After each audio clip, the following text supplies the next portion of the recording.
Welcome to another episode of Auto Spec Renew. Today we're in the UK, in Brighton, in the southwest, meeting with the team at Electric Car Convert. Those guys managed to convert classic Range Rovers and Defenders in less than a month. So let's find out their secret.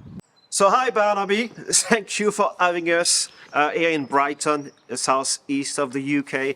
And you became one of the specialists in the country. Yep. Doing conversions for Land Rovers, in particular Defenders, and also classic Range Rovers. Exactly right. So tell us everything about the company, how you started it, and what is your secret sauce. Yeah, so obviously I'm Barnaby. People would have seen videos maybe of this place or Land Rovers or Range Rovers, etc. that are electric. We used to do a lot of conversions to things like Carman Gears, Fiat 500s, T2 buses, etc. We found a beautiful sweet spot in the market here with Defenders, Range Rovers, and Series Land Rovers. So that's sort of our, well, that's what we do, and that's how we've very much got a name for ourselves. People in the UK know if they want an electric Defender, they know to ring us. We do them cost effectively, we do them very quickly, and they're built to OEM standard with the help of the Fellten battery box, ultimately. So that's been our little secret sauce. We started, well, 3 years ago now. I had a Defender 90 of my own. It was 1985, awful, non-turbo diesel, whatever it was. I rebuilt it twice before starting this, and then I actually called a competitor of mine now, I won't mention who, but it's obvious who, and I said, I'd like a electric conversion on this, please. They wouldn't really pick up the phone to me, and then it was a 3-year waiting list, and I think 100 and something grand. Okay. And I priced up the parts, and I thought, there's no way this is 100 and something grand. So, worked out how to do it myself, built my own one, started my website and everything, got a lot of, I'm good at marketing, I'm good at sales, I'm good at software, ultimately. That was my background.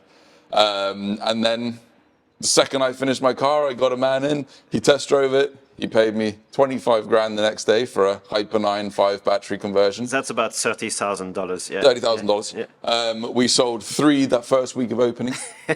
That meant that we just sort of grew organically. I suddenly, rather than doing it in my parents' garage at home, I got a barn on a farmyard nearby. I found Toby found me, who's my engineer, you'll meet in a minute. We built the next one, and then that paid for the new fancy unit. And then that paid for the first UBP system. Then that paid for a Tesla motor system. And now we've grown very quickly. We've now got a just under a year waiting list. We've built 25 Defenders, Series, Range Rovers, etc. So we're just sort of churning them out in the background. We do them in a month or so, rather than 6-8 months I've seen before. And that's sort of really worked for us. But yeah, it's humble beginnings. Yeah. It's, I hire my engineers. I'm not an engineer myself, but it's amazing what you can pick up, and it's amazing the fact that you can't actually go to school and learn this stuff. So you got to work it out yourself. And I suppose here we are today, really. Yeah, let's have a look around. But what I really liked about your company, and why I mention you guys very often, is I like the business model. So You're not into doing the fancy respray and a nice interior. You convert the car and they go in and out within weeks. This is the perfect example. So this is a 90s Defender. It's no fancy concourse Chelsea tractor. This is a genuine it lives in Cornwall. You can see it's got rust on it. It's got, it's hardly a perfect car, but we will still do an electric conversion to it, but we will not touch the rest of it. If he even wants us to, send it for a respray, it's outsourced, or he can deal with that himself while he sits on our waiting list. We won't put new seats in it for you. We won't fix the indicators. We won't fix the brake lights. We have to be very strict on that. Otherwise, if I just wanted to quickly repair this, for this client, it could take me a full day, and then that's another, that's a 30th of the time that I've got to build this car completely. So we're no resto, get your resto done before it comes here, and then it could look like that, which is the other side of the other side of what we do is, take a car in that is already restored and then give it our magic. And that, I think, has been a little bit of a winner, because I haven't got as many staff. I don't need loads of space. I don't need mechanics. I don't need restorers. I don't need painters, whatever. Yeah. All I need is Toby and I, plus a couple of contractors who come in and do a bit of welding, come in and do a bit of wiring, maybe a software guy remote, maybe whatever that may look like.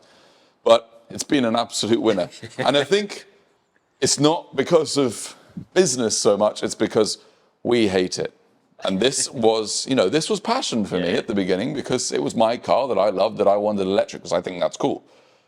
I would hate to take every single part off this car, restore it, try and find the parts for it, good luck, and put it back together. That's not a job for me or Toby. That's something somebody else can do.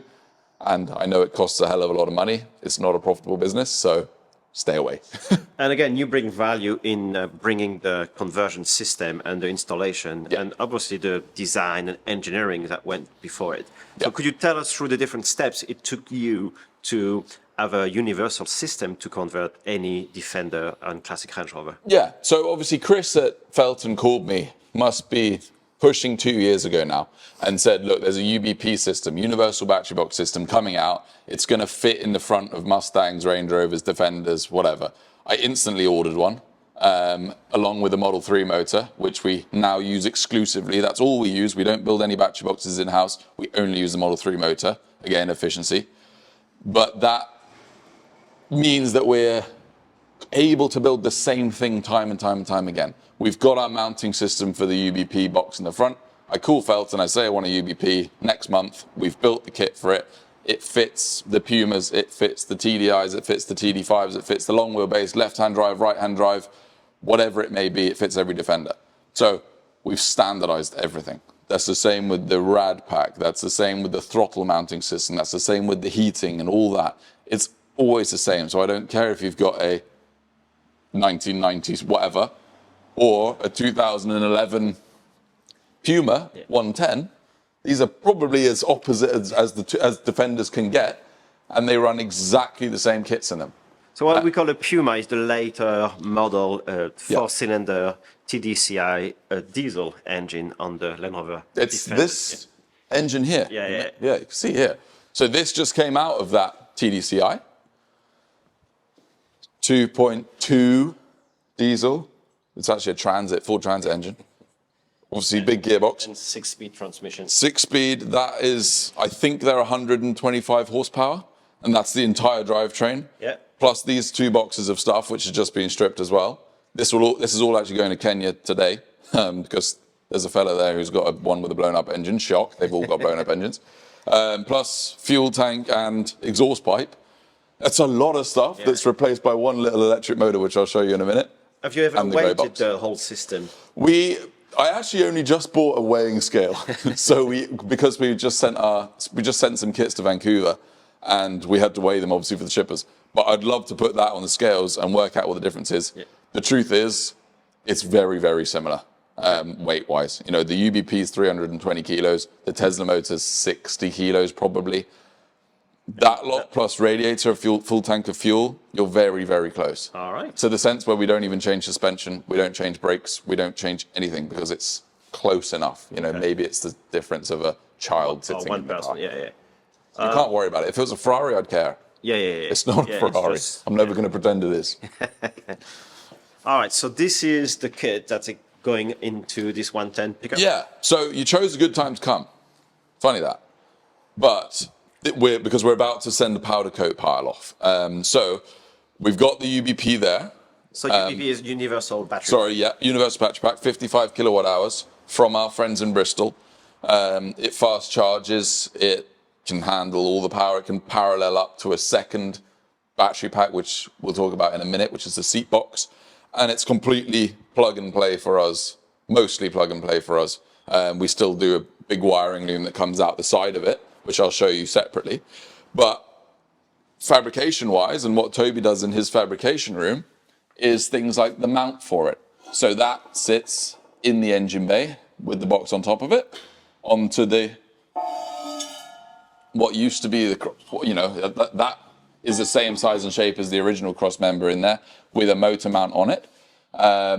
2 side mounts for the battery pack over there. Things for the radiator. So that holds fans and coolant tanks onto the radiator itself. Little vanity cover there. That's all about to go to powder coat. You got things like where the dials need to go. So that converts the original gauge system into something that we can put our EV gauges into. So that's really easy. Then odds and sods. God knows what they are. So and everything is built in-house? Everything's built in-house, which I should show you. Well, actually, quickly before I show you, this is that kit that's on the floor in a car. All right. So fabrication-wise, you can see how the framework works, how the side mounts work, how the motor will go under there. There's some more motor mounts under there somewhere. You can see radiator pack at the front, how the rads sit, how the power steering sits, how the throttle system sits. And inside this one, there's actually a flat floor as well. So you can have a quick... Oh, actually, come in this side, Jerome. Charge socket. It's Type 2 CCS. We also do Type 1, because obviously we send a lot to the States. Will you be doing the North American standard also, eventually? Yeah. It's easy as far as we're concerned. You can see gauges in there in the original cluster. Nice. And then you can see the flat floor, which is quite nice in a Defender, really. So you could turn this into a three-seater. If it wasn't a three-seater, you can turn it into... Because then you actually have space to put... You can put your feet in it. You don't have a handbrake digging in your leg, because it's now a push-button electric one. You don't have to change gears every 3 seconds. When I drove this thing back from Ipswich, which is like 2-3 hours from here, and I'm changing gear every 2 minutes, and I'm driving the whole way at 50. This is going to be a different beast later. So let me show you fabrication, and you can meet the brains behind the operation, who is Toby. Hello, Toby. Hi. Tell us what you do here. So I'm the engineer here. I design the systems that go into the Defenders. Well, at the moment, I'm building mounting systems. We design around using flat stock material and like box section, stuff like that. So we've been able to make it universal by keeping things simple. It works really well for a Defender. We have to work with mountings that are slightly different in different cars. So I'm just looking at one. So it basically makes the kit universal so that we can fit anything from an old 90 to a new Puma, all in the same system. Toby is very... Toby and I sort of work well together, because Toby's CAD engineer wants everything to be amazing, made out of billet aluminium handbrake bracket, all designed on his CAD computer next door, whereas I obviously have to make sure we make a profit. There's a middle ground somewhere, which we work quite nicely, and that's where the plasma cutter comes in, because everything can be cut out, with a CAD machine, but with a CAD computer out of 5mm steel very quickly, which Toby can show you. And that's how we, not mass produce, but quickly can produce the mounting systems for all this stuff, which is a lot harder than people often think, because it's got to be very strong and right every single time, and right when it gets to Vancouver and has to go into a car. So that was my next question. Obviously, you install the system yourself in your customers' cars, but do you also ship those systems abroad? Yeah, we ship the full bolt-in kit, bolt-in plug-in is what we call it. So it can arrive in a crate at a customer's workshop. We only do that because we build a full kit off the car and then install it ourselves. So there's no reason why someone else can't install it. It's sort of a 2 or 3 day job to install. And it literally is bolt in. So it's a big part of the business is America. America loves this kind of thing. They've got budget for it. They've got, it's easier there, I suppose, regulations wise as well. But it's been a big growth thing for us. And speaking about regulation and the norms you use with the system, because you build it in the UK, it's almost the hardest regulation to follow, because in the UK you cannot modify the car or the chassis or the axles. So you keep everything, and I imagine fully reversible. Yeah, that's the hardest part of Toby's job, which we'll find out every day, is that if I could just drill a hole in the chassis here, this mount would be so simple. But because we can't, it's some obscure shape and has a hole over there that you're picking up on because you're not allowed to drill a hole there. That's DVLA for you and that's UK for you, but we get around it. But yes, you're absolutely right. We literally don't drill a hole. We literally don't cut anything, don't weld anything on the original car. So if in 100 years these things are worth £1 million with an original engine in them, which they won't be, you could go back. So should we show you a cut? All right. This thing's pretty cool. Just don't look directly at the blue thing. This is 5mm steel, and it goes through it like butter. It could do double this if you wanted it to.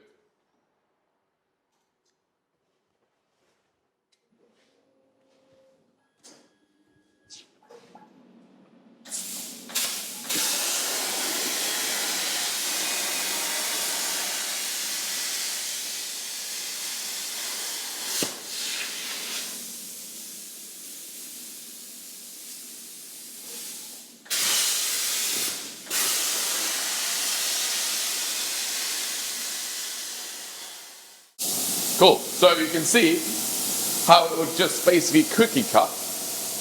And then you take that cookie cut, you weld it together, and that's a power steering bracket. Bit of bending and a bit of welding in between, but that makes things go very, very quickly around here, which is genius. I can basically load this sheet, or a blank sheet of 5mm steel, into the computer. Say these are like battery rails. We've cut a load of battery rails, and then the software will remember where I've cut those on that sheet. So as long as I load it in the same place, I can do what's called nesting and basically put all the pieces as close as possible. And as it's out of a standardized sheet, it makes it a lot cheaper and a lot quicker for us to manufacture. Almost no waste. Yeah, exactly. We then end up with a part. So this is part of a Tesla motor mount and a Defender. You can see it's a bunch of flat sections that are then welded together, bent, drill holes in them, whatever it may be. And that means that that part is always exactly the same. Toby can make it in a matter of minutes rather than a matter of hours. And we don't need loads of people in here. You know, we actually got rid of a person and bought the machine because the machine is worth as much as a person, as crazy as that sounds. That was the big expensive day that Toby convinced me to have. But it worked well, and you know, this thing has paid for itself 20 times already. And just to be able to put a sheet in and say Defender 90, and it goes, psh, get a contract welder in and weld it all together, suddenly you have a kit. I think what Toby's about to start a TDCI mount kit based on designs that are obviously already built, and I reckon it's going to take 3-4 days. Yeah, max. Yeah, including all the welding. Yeah. Welding, That's bending. one of the reasons why you can offer a relatively affordable system. Yeah. Well, because that could be made out of billet. Mm-hmm. That could be machined out of God knows what, which some people do. Toby would love to do that. Don't get me wrong. But this is a business. Yeah. Toby knows that if it's too expensive, we don't make profit. He doesn't get paid. I don't get paid. Things go wrong. We've seen that happen. Yeah. But that's not to say this isn't super high quality. You know, this is 5mm steel. This is not going anywhere. As hard as you like, you know? And also some of the Defender you're producing, they are for farmers. Those trucks are being used every day, day in, day out. They're real. Yeah. We have a couple that never leave the M25, which is the ring road around London. But we genuinely have them in the fields, you know, pulling trailers full of sheep around. That's what the two green ones are. I'll tell you their use case when we go back out there. But yeah, it's like these things are genuinely, you know. So they don't need nice billet aluminum mountings, yeah. No, They exactly. need stuff that works, yeah. Exactly. And they also don't need to spend 200 grand on a farm vehicle. We're 50 grand. That's maybe a little bit more affordable for a farmer or for a car that's not pristine. That's why we're priced where we are. So that's fabrication, welding, bending, cutting, metal.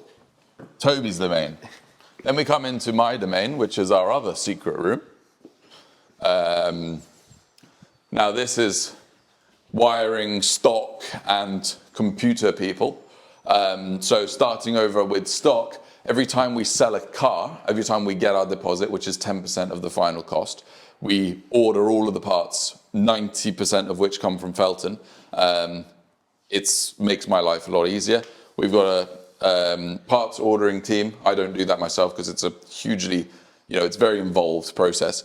But we have Stefan's Defender here, and we have all of the parts he needs. He's got his handbrake system, his fans, his charge socket, his gauges, his LSD, his bicharger, his header tanks, his every last coolant pipe, every last Jubilee clip is on this shelf.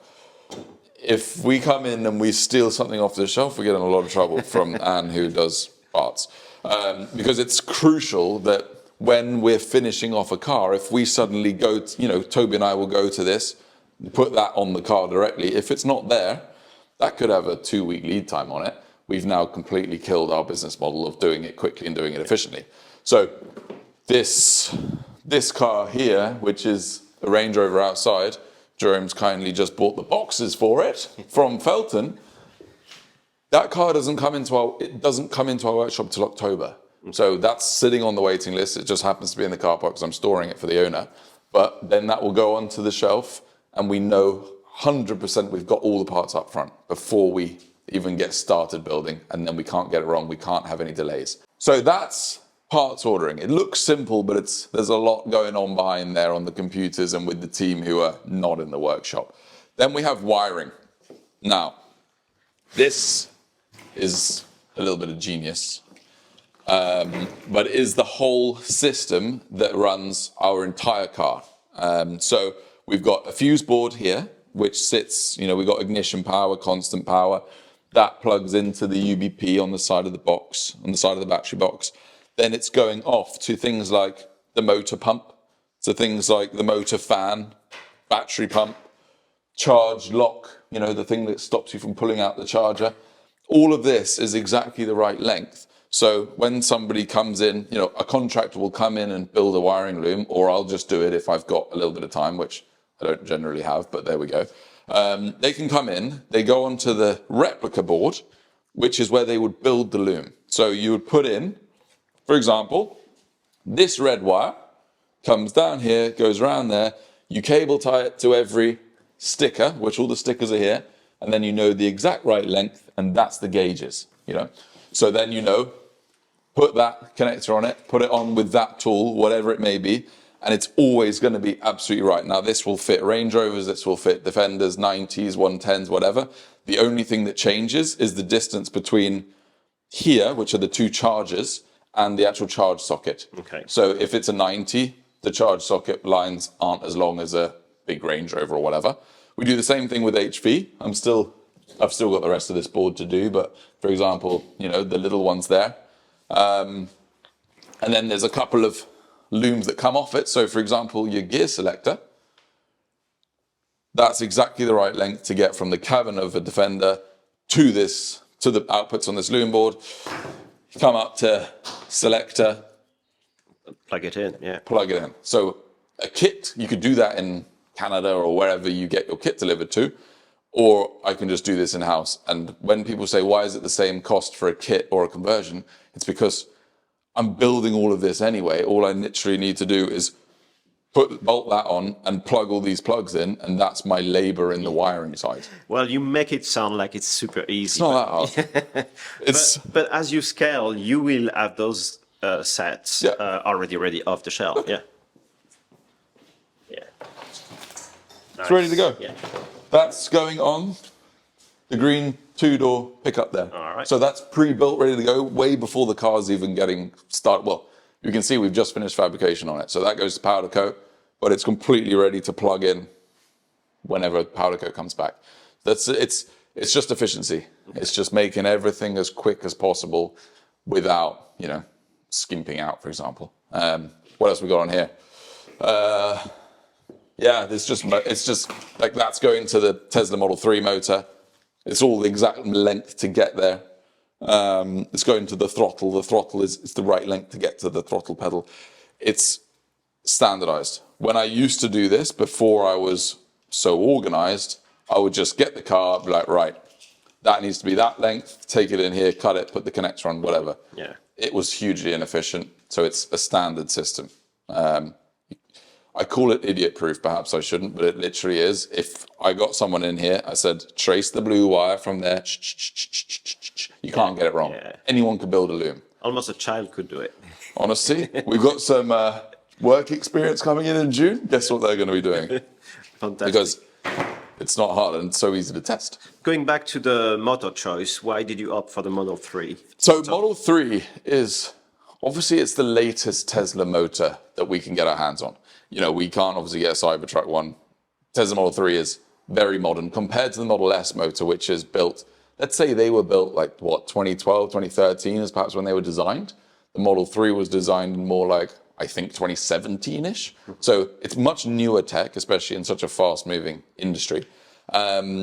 It's hugely efficient. It's still 300 horsepower. So these cars are doing 0 to 60 in 5.2 seconds. That's plenty fast enough in one of these, trust me. But it's very efficient. We're getting significantly more range out of the same size battery pack as you would on an LDU, for example. Now, that's the technical people in the comments will know why that is inside the motor. I think it's a very different design on the motor. But I don't design the motor. I just take good tech and I use it. Battery pack, I take good tech and I use it. Motor, I take good tech and I use it. I just connect them all together. All right. We're an installer.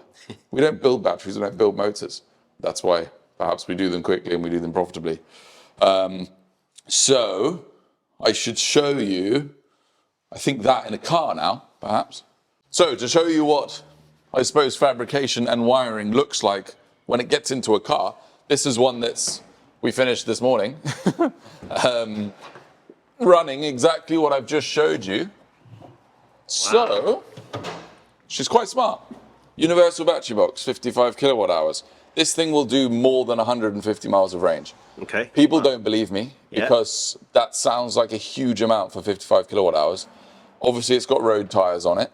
Obviously, it's more streamlined than a Defender. Yeah. It's not that heavy, is the truth of it.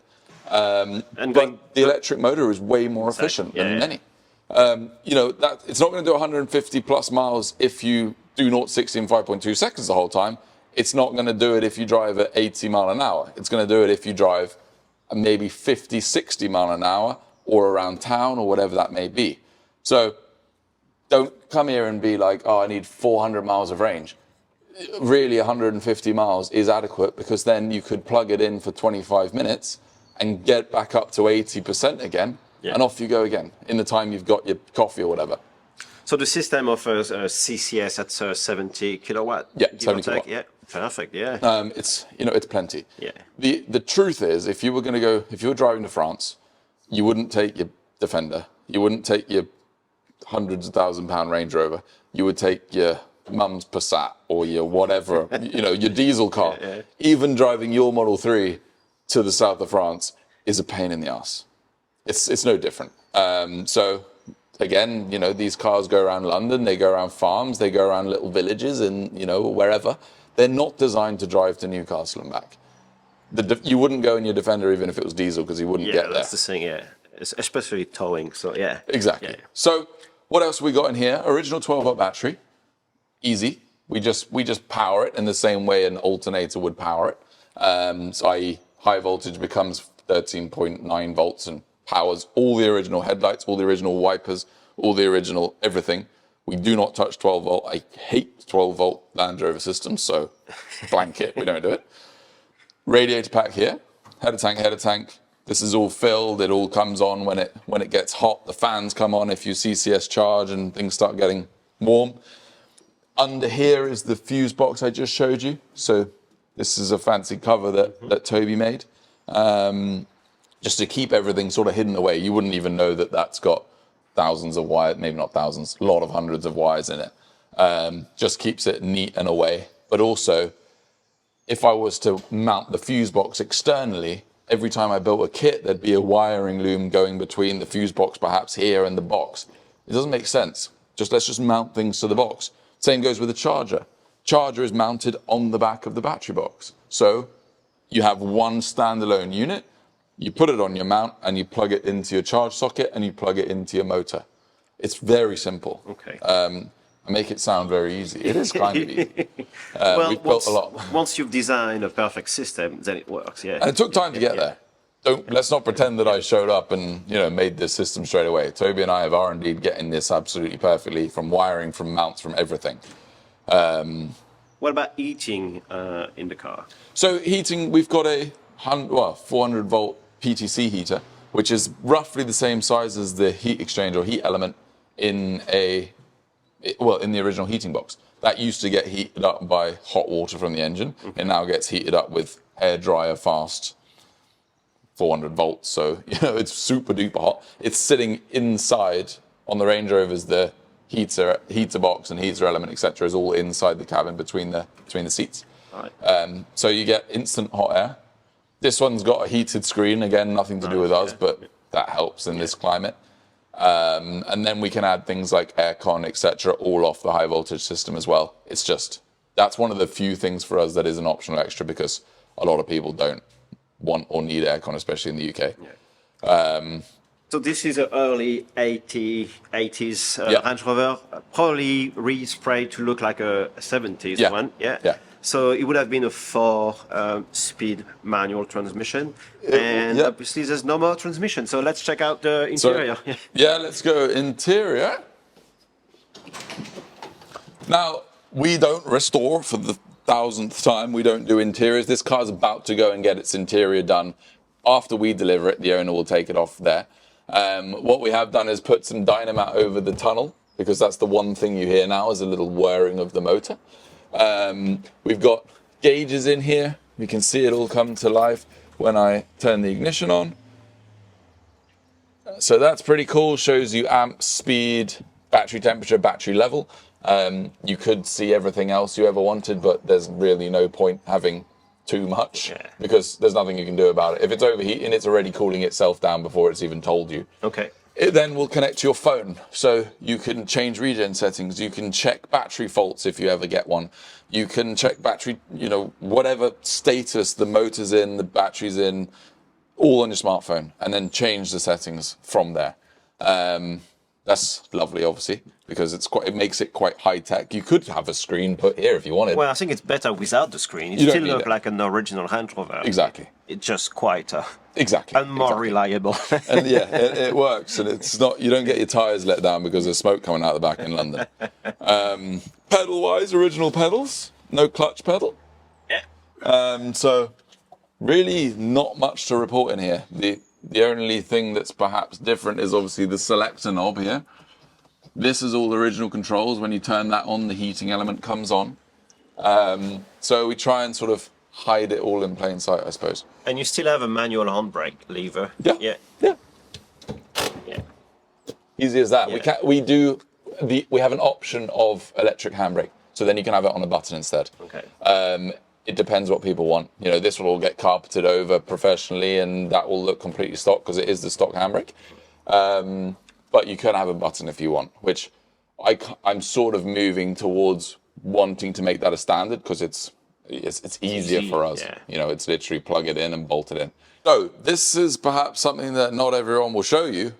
If anyone watches my YouTube videos, I show you everything. I started as a DIYer on YouTube, on reading forums, reading wiring manuals, whatever.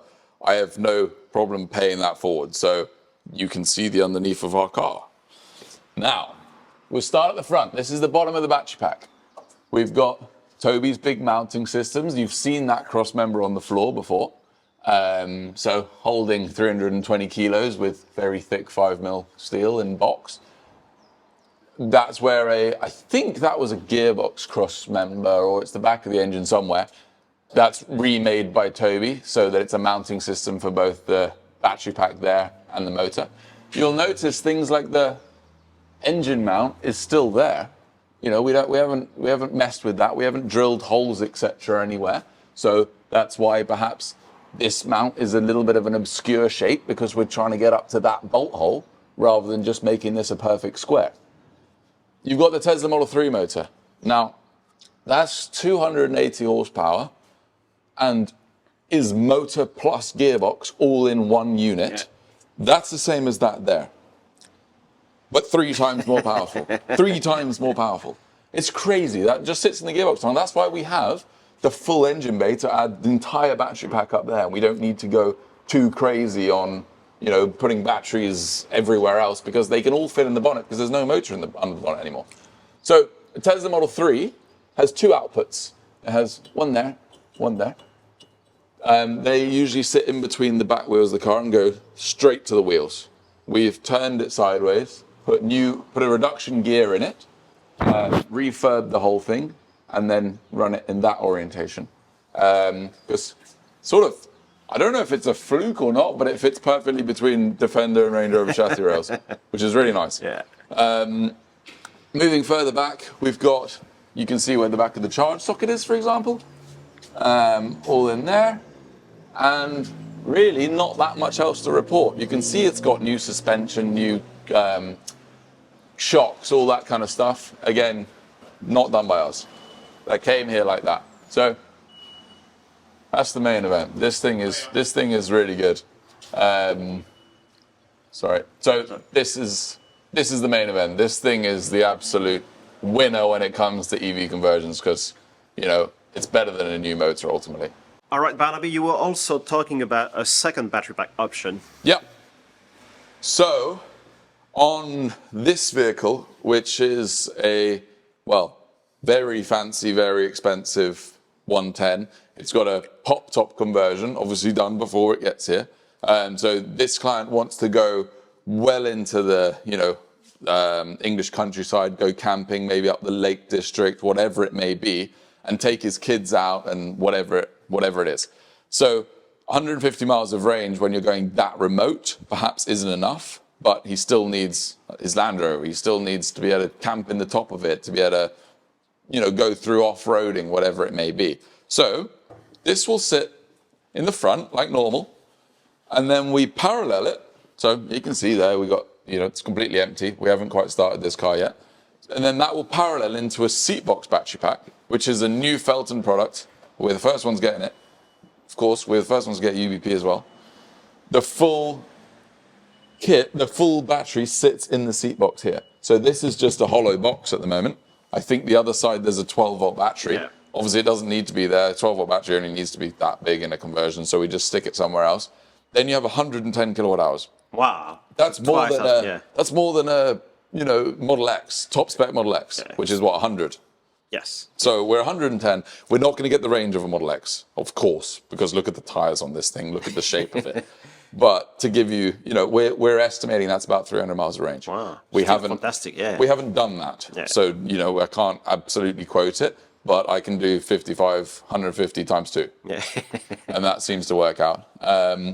It's obviously 320 kilos again for that amount of battery pack. It sits completely central in the car. Yeah. So it's not like you're filling the back up where there shouldn't be weight. The weight's already in the front where it's designed to be, and then it's sitting in the middle. That sits above the motor. And it's perfect for weight distribution, and I imagine you will also use mountings that bolt on to the chassis or the body. It'll all be bolt on again, and then you'll simply bolt your seats on the top of it. All right. And then it makes these, since we've released it, we've sold probably 50% of our sales now include a seat box. Okay. Especially in America, because obviously you need longer range. Mm-hmm. There's maybe the charging infrastructure is further apart, and it's getting better, but maybe getting better. Yeah. It's not like the UK where I drive, 10 miles a day when you don't need such a crazy battery pack. Yeah. But it seems to be the 110s that like as well. The vehicles that are going camping. We've got another one coming in that, well, he paid the deposit yesterday. That's going off to festivals, for example. Mm-hmm. So, and that brings me on to a cool point. When you're at a festival, you can power your toaster or your hairdryer or whatever off the battery pack with V2L. Yeah. So plug into the charge socket and then power your laptop, power your TV, power your shower, I don't care.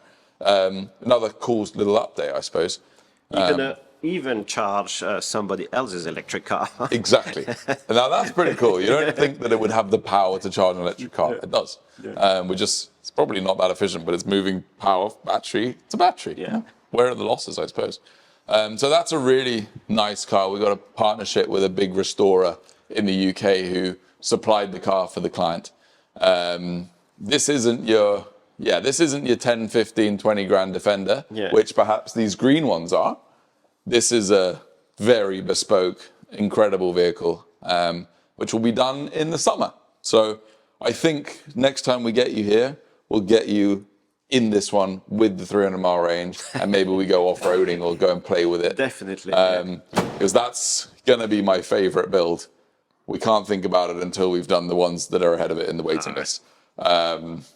Speaking of waiting list, let's talk dollars, let's talk time. Yeah.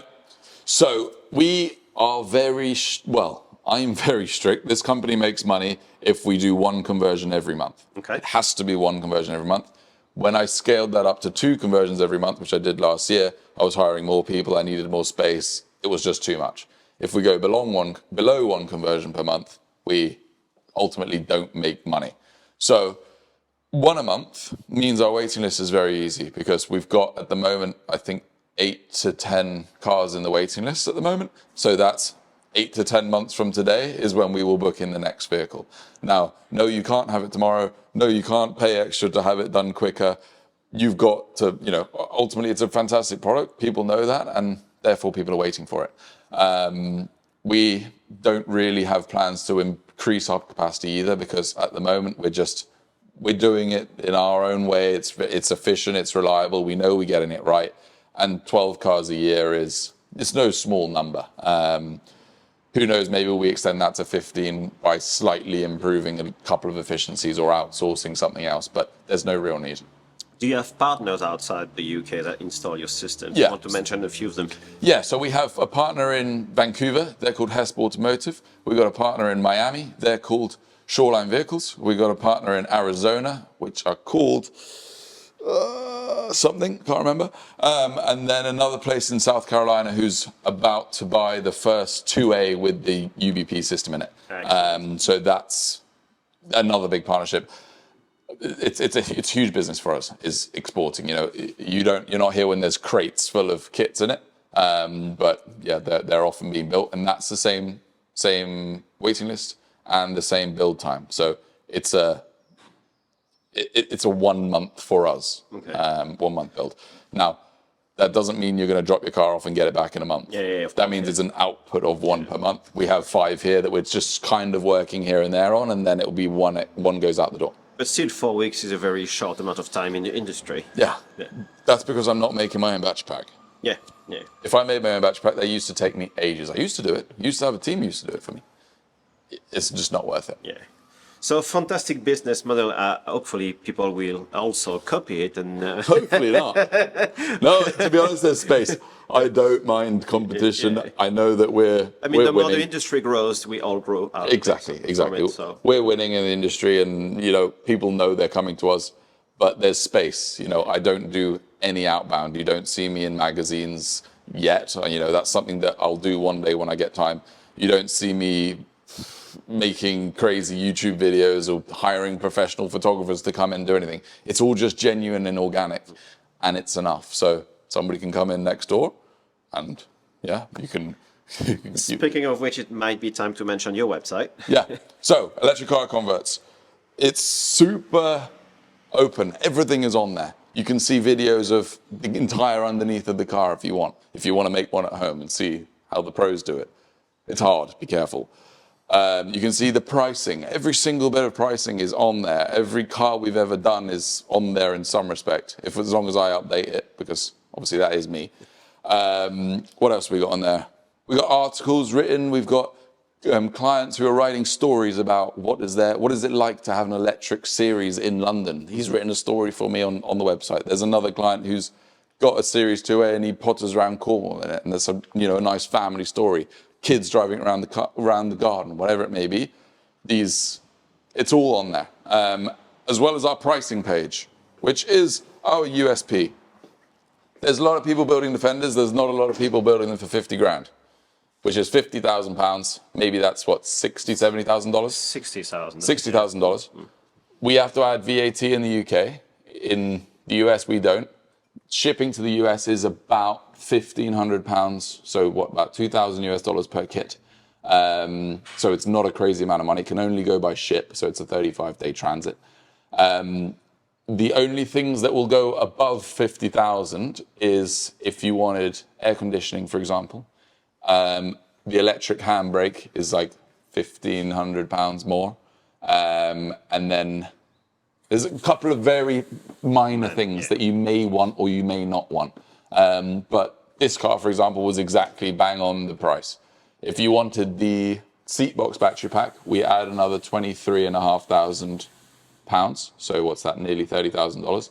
And this price goes up to $73,000 for the long range 110 kilowatt hour system. If you can find that anywhere else, I commend you, because that's hard to make a profit on, Yeah. Going back to ordering the system, do you only cater to the trade, or you also sell to individuals? In the States, we're only allowed to cater to the trade. Okay. Liability-wise, you guys like to sue. So we will sell it to a partner of ours who will then install it for you. Yes, you'll have to pay, I don't know, 2 or 3 or 4 or 5 days labor to get it installed when it's there. Obviously, I'm on the phone. There's instruction manuals for it all. But if there's not a partner near you, say, I think we're pretty much on most corners of America at the minute, but if you're in a place and you say, look, I haven't got a partner near me, you can call up your local Land Rover place, or probably the person who already looks after your Land Rover, and say, do you want to become a partner and install this kit for me? I'll sign them up, I'll train them up. They can do your kit first, and then they can be my installer in that area. Yeah. Win-win, yeah. So yeah, don't think that just because there isn't a partner near you, you can't have one. You can either ship your car around, or you can just, you know, find someone that wants to do it for you. I would love to sell them to individuals because that was me 3 years ago, but exactly. I just can't insurance-wise. Right, so this car is ready. So let's take it for a drive. All right, let's take this for a spin. All right. Yeah, I won't thrash this, but yeah, it just goes. All right, obviously, being a 80s classic Range Rover, you don't want to go crazy on the road, especially when it's raining. But it feels as natural as a V8 Range Rover. It's funny because I used to have early 80s classic Range Rover, and I do own performance Model 3, so that's a big mix of them too, and I just love it just as much. So, well, maybe I should go home with this. Well, I don't think your customer would be too happy, but it's very tempting. Everything's for sale.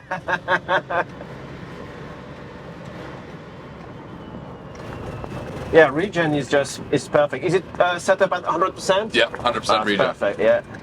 You get used to it. That's only because you've driven an electric car before. If you'd never driven an electric car before, it would feel very strange. Yeah. And runners can't see you coming. Can't hear you coming. And yeah, the power steering is fantastic. You could drive it just like this with one finger. Yeah. Yeah. And it just feels natural. I mean, Land Rover should do this. You know, Land Rover has a classic division. Maybe you should talk to them. Maybe they should ring me. Yes. All right, let's go charge this.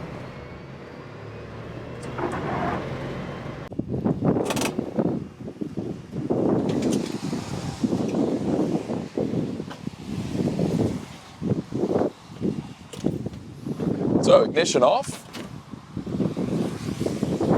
You do all your credit card stuff here. You can see this is a modified. Oh, nice. We modified that and then got it cleaned. Type 2 there for AC charging, and then that's the DC. And that's something you don't see every day. You can hear all the contactors firing, but I doubt it will start charging because I haven't paid for it. All right, so now you know everything about what it takes to convert a Land Rover Defender in a month or less. So if you like what you saw today, let us know in the comments below. Give us a like, and let us know exactly if you want to see more of those conversion shops. If you want to see more of their history, where they're going, where the industry is going, let us know. And guys, I'll see you in the next one.